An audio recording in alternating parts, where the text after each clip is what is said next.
মায়ের কোনো বিকল্প নেই, কথাটি সত্য। একটা মেয়ের বিয়ের সবচেয়ে বড় কাণ্ডারি হলেন তার মা।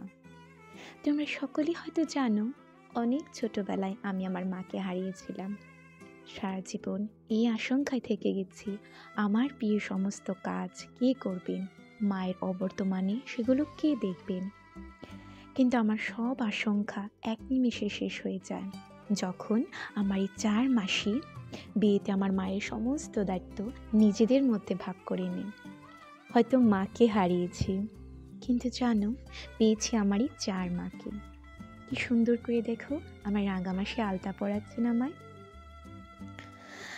আমার বড় মাসি বিয়েতে আমার মায়ের সমস্ত রিচুয়ালস আচারবিধি উনি করেছেন।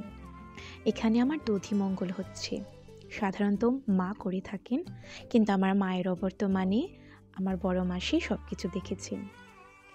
আমার দ্বিতীয় মাসি, যাকে আমি বলি রাঙা মাসি, আমার রাঙা মাসিকে নিয়ে আমি আমার সমস্ত কেনাকাটি, সাজসজ্জা, আমার গহনা, আমার মেকওভার সব কিছু ওনাকে সঙ্গে করেই আমি করেছি।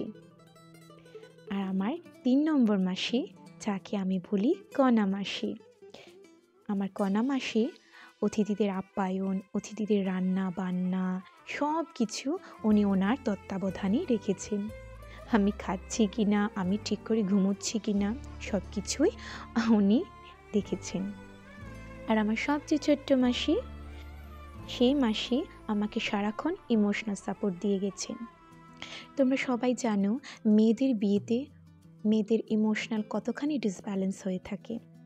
আমার ছোট্ট মাসি সারাক্ষণ আমার পাশেই ছিলেন, আমাকে মেন্টাল সাপোর্ট দেওয়া। আমার মাসিদেরকে দেখে একটা লোককথা তো সত্যই হয়ে গেল, বলো, যে কি মায়ের থেকে মাসির দরদ বেশি, তাই না?